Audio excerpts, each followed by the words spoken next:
man. This back of the boat's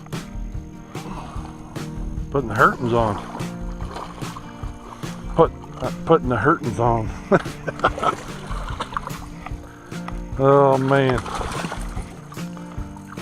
Gotta have fun, ladies and gentlemen. A little bit better quality of a fish.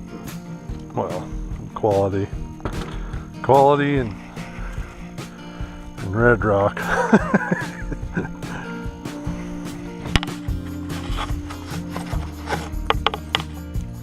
Pop that baby out. Probably about a 4-pounder. You know what? I'm happy.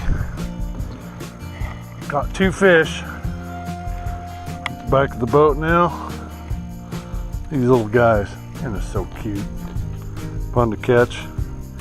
But as I release this guy, talk about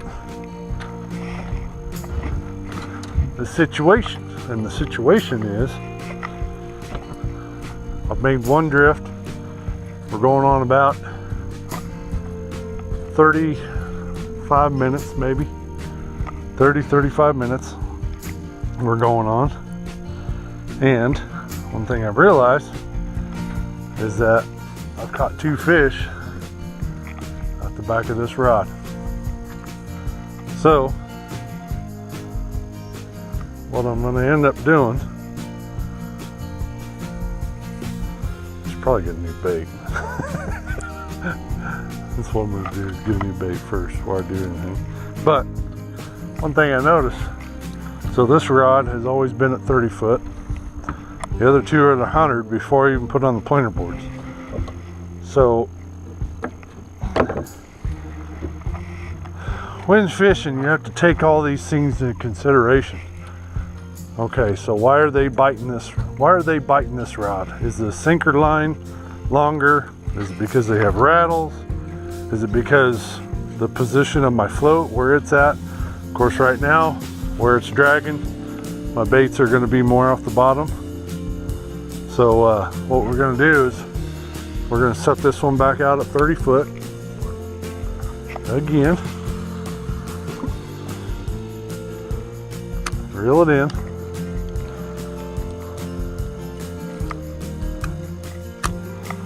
And what we're going to do, I'm going to take this rod,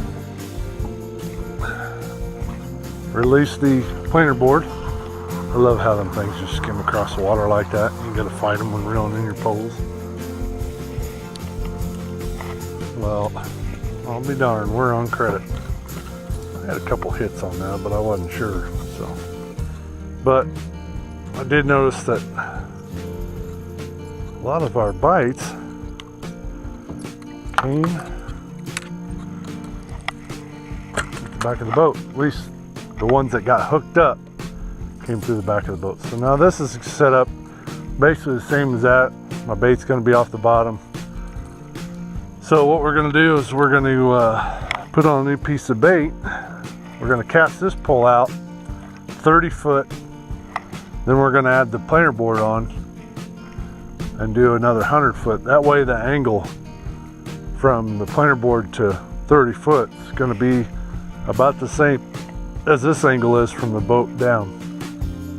And you may think it's stupid, but sometimes different angles work. So there might be times where I don't even get a bite off this back pole, and all my planer boards that are out 100 plus feet with the planer board on are just getting smoked. I don't know why it is. I'm not sure. It's hard to tell when everything's underneath the water, but these are all the things that you have to do when fishing, when fun fishing, tournament fishing. You have to cross out everything as you're going along. You got to say, okay, so we did this. This worked here. This worked here. This worked here. You know, I've done a little half-hour drift, and I've realized that these fish are liking it 30 foot. You know, 30 foot of line before it hits the point, which I'm going to do with this one. I'm going to let out 30 foot, and then I'm going to attach the planer board and see if that works. If that works, then I'll switch everything, or well, this one I'll keep the same because that's what I've been catching fish on. that this one starts catching fish and this one doesn't catch fish because it's out 100 foot plus another 100 foot after the pointer board, then I'll change this one to 30 foot and then I'll let out, you know, 50 or 60 foot of line after the pointer board, and we should all start catching fish throughout the whole thing. So that's, you gotta cross out all the negatives as you're fishing to put positives in the boat, you know what I'm saying?